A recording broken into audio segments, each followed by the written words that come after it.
L'heure du combat viendra. Voilà le message que reçoit André Heinz, résistant engagé dans l'organisation civile et militaire de Caen, une semaine avant le débarquement du 6 juin. Ça, c'est mon poste à Galène.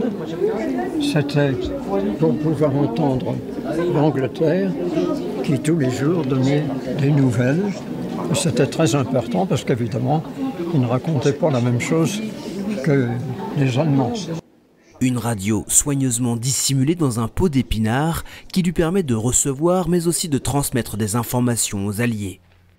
Le débarquement n'a pas pu se faire sans que les Alliés aient récupéré des informations sur où étaient stationnées, où étaient positionnées les troupes allemandes, quels étaient leurs effectifs, quels étaient leurs matériels, les secteurs étaient-ils minés. Il fallait des plans.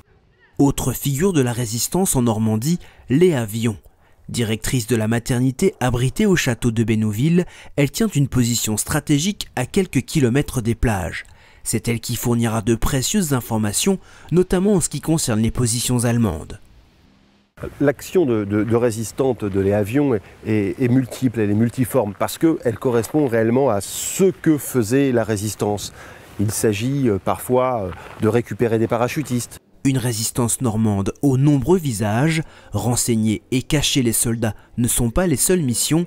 L'armée des ombres sabote aussi des lignes de chemin de fer, retardant ainsi l'acheminement de renforts allemands. Une contribution qui est loin d'être étrangère au succès du débarquement.